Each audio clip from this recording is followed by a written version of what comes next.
শূন্য থেকে আজকে দেখা গেছে মনে করেন আমি এই তেমত আসছি সফল।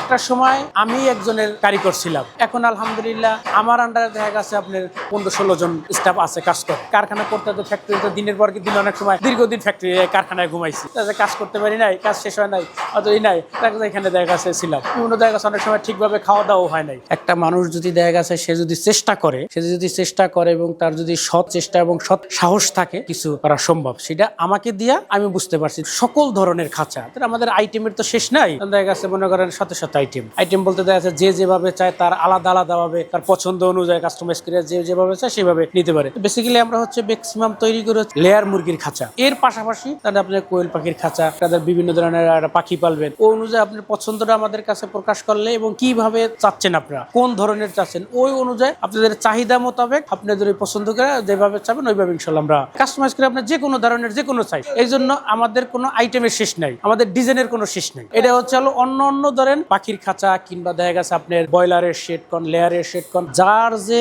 এই অনুযায়ী রিকোয়ারমেন্ট অনুযায়ী ও অনুযায়ী আলাদাভাবে তার কাছে আপনার মানে করে দেওয়া যায়। আগে আপনার চায়না থেকে ম্যাক্সিমাম যে খাঁচাটি ইনপুট হইতো পাখির খাঁচা, সেটি আপনার আমাদের ডিজাইন দিলে কিংবা বললে আমাদের কাছে নির্দিষ্ট অনেক ডিজাইন আছে, আগে আমরা করছি বিভিন্ন ধরনের খাঁচা, ওটা করে দিই। এই খাঁচার কারখানায় চাকরি করতাম। এটা তো আপনার আমার চাকরি শুরু তো আপনার অনেক আগে 2003 কিংবা 4-এর প্রথমে, হয়তো 3-এর শেষে এরকম হবে। 14-15 বছর বয়স তখন থেকেই এই মুরগির লেয়ার মুরগির খাঁচা যেটা বানাই, এটা হচ্ছে কাজে ঢুকে যখন আমাদের এলাকায় একজনের দোকান ছিল, ওনার মাধ্যমে যেমন দেখা গেছে আপনার আসি কর্মচারী, তো তখন তো হেল্পার হিসাবে ঢোকা, শুরু তো ধরেন হেল্পার, যারা মিস্ত্রি সিনিয়র ছিল তাদের সাথে সহযোগিতা করা, তারপর আস্তে আস্তে দেখা গেছে আপনার মিস্ত্রি থেকে এখন প্রতিষ্ঠান মালিক মহাজন। ওইখানে দেখা গেছে আপনার এই যে মেশিন চালাইতাম, তখন তো আপনার এই অটো মেশিন ছিল না, তখন ছিল দেখা গেছে আপনার ম্যানুয়াল মেশিনটা। প্রথম যখন দেখা গেছে কাজে ঢুকি তখন তো দেখা গেছে আপনার কোনো বেতন নাই, তখন হচ্ছে 3 বেলা খাওয়া দাওয়া, যে কারখানায় কাজ করতাম দোকানে, তো ওই দোকানেই থাকতাম এমনি হচ্ছে আপনার খাওয়া দাওয়া দিত, আর দেখা গেছে আপনার দৈনিক সন্ধ্যার সময় একটা নাস্তার টাকা দিত 10 টাকা।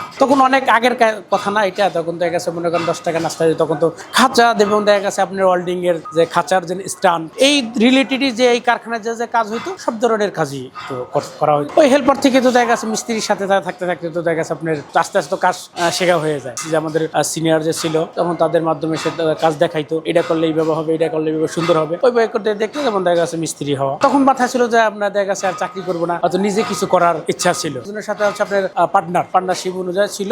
টাকার ব্যবস্থা হচ্ছে যে আমাকে পার্টনারশিপ হিসেবে নিছিল, উনি হচ্ছে দেখা গেছে আপনার টাকার সাপোর্টটা দিছিল, আমি হচ্ছে দেখা গেছে আপনার শ্রম দিছিলাম। উনি টাকা দিছিল, আমি শ্রম দিছিলাম। তখনও দেখা গেছে হিসাব করলাম যে পার্টনারের তো দেখা গেছে একজনের অধীনে, তার অনুযায়ী কথা অনুযায়ী চলতে হয়, একা কোনো সিদ্ধান্ত নেওয়া যায় না। তখন ভাবলাম যে না, আমি নিজেই, আমার স্বপ্ন ছিল আলাদা, নিজেই আমি তখন ওই বিজনেসের দিকে তখন দেখা গেছে কিছু টাকা ছিল এবং তখন একটা পরিচিতি হয়ে গেছিল, অনেকের থেকে টাকাটা কিছু দেখা গেছে হয়তো মানে লোন নেওয়া হয়েছে। একটা ম্যানুয়াল একটা স্পোর্ট মেশিন শুরু ছিল, এখন হচ্ছে মেশিন একটা থেকে হইতে এখন আছে 5টা ম্যানুয়াল মেশিন আর অটো মেশিন আছে একটা। এই মেশিনটা দেখা গেছে আনা ঠানা নিয়ে প্রায় দেখা যায় এখানে বসানো পর্যন্ত আমাদের 30 লাখ টাকার মতন খরচ হয়েছে টোটাল। জিনিসই একটা টার্গেট থাকে সবাই, আমার একটা টার্গেট আর ছিল যে আমি আমার বিজনেসটারে আমি বড় করব, এটা কিভাবে গুছানো যায়, কিভাবে বড় করা যায়। মুরগি তো দেখা গেছে সবাই পালে, আর মুরগি তোমার দৈনন্দিন জীবনের একটা জিনিস হচ্ছে আপনার ডিম, এই কাজ করতে যায় কিংবা কাজের জন্য সব মিলিয়ে দেখা গেছে মনে করেন অনেক লম্বা একটা হিস্টোরি। এই ব্যবসার শুরুর দিকে ঠিকঠাক মতো চলার মতো এরকম টাকাও থাকতো না, কিভাবে